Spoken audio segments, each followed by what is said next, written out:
All right, today we're diving into a story that's got everything: public money, a state owned company, and a deal that raises some really serious questions. We're going to break down the Namcor Enercon scandal using Dr. Rauna Shipena's book, The $53 million Question, as our guide. So, at the very heart of this whole thing is one simple but massive question.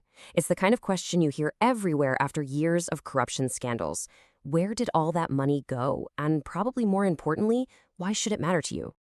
Here it is, 53.2 million Namibian dollars. Just take a second and look at that number. Before we get into any of the details, just let that figure sink in. Because as we're about to see, this isn't just some number on a spreadsheet. It represents lost trust and a whole lot of missed opportunities. Okay, so to really understand what went down, we need to open up the case file. It all kicks off with this deal between a state-owned enterprise and a private company. Let's just lay out the basic facts. So, the main players are Namcor, right, the national oil company, and Enercon, a private operator. The deal was that Namcor paid that $53.2 million for what they called service station assets. Now, these weren't just any old gas stations. They were located on military bases, which, adds a whole other layer of complication here. And the payment was made back in July of 2022. So on the surface, it seems kind of straightforward, right? But believe me, the devil is absolutely in the details. And this, right here, is the absolute key to the entire story. The one little detail that really unlocks the whole scandal is a legal distinction. It sounds small, but it's huge. It's the difference between actually owning something and just having the right to use it. This explains it perfectly. Think of it like a house, okay? Ownership is when you buy the house. You pay the full price, you get the deed, it's yours. Simple. Usage rights, that's like renting the house. You pay to live there for a while, but it's never going to be yours, and what you can do is limited by a contract. The big allegation here is that Namcor basically paid the full price to buy the house, but all they got was a short-term rental agreement. And check out this quote from the court case. It just cuts right to the chase. The prosecutors literally argued that Namcor was sold a dream. The company paid top dollar, a premium price, as if they were getting full ownership of these stations, when what they actually got was just limited, restricted rights to use them. Now, a deal this big and this questionable doesn't just happen in a vacuum. The $53 million question isn't just about one bad transaction. It's really a reflection of much deeper systemic problems in how public institutions are run. So you gotta ask, how could this even happen in the first place? Well, this case shows a pattern that's become, frankly, painfully familiar in Namibia. Dr. Shipena's book calls it the cycle of scandal, and it goes like this.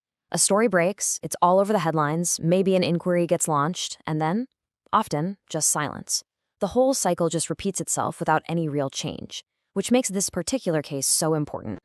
These are the specific holes in the system that let this deal slip through.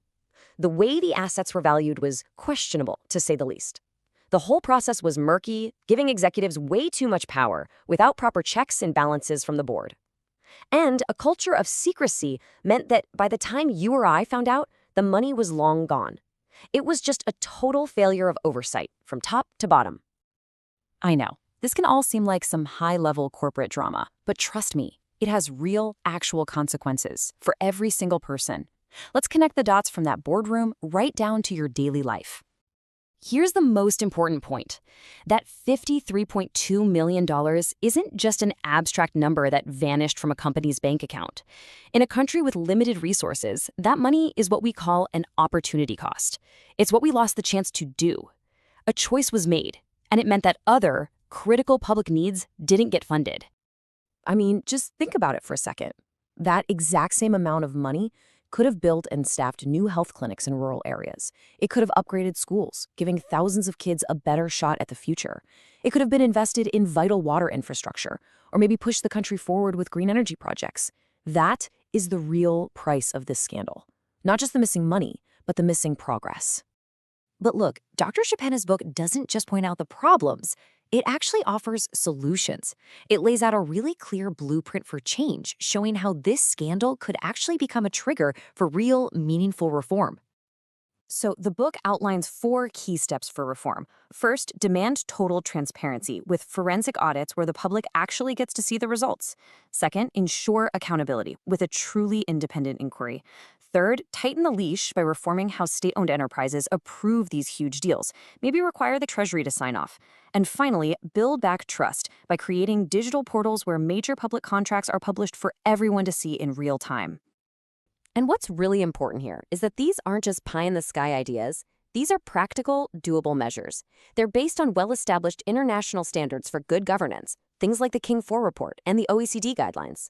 The roadmap is there. What's needed now is the political will to actually follow it. So, in the end, we're at a crossroads. As the book puts it, this whole case can really go one of two ways. It can just become another sad story that deepens public cynicism and distrust, or it can be the moment that finally sparks genuine renewal and reform. That choice really belongs to Namibia's leaders and to its people. And making that choice starts with being informed. So if you want to dive deeper into all the evidence and explore the full plan for reform, we highly recommend getting Dr. Rauna Shipena's book, The $53 Million Question. You can find it and get more info at restore.com. Thanks so much for tuning in.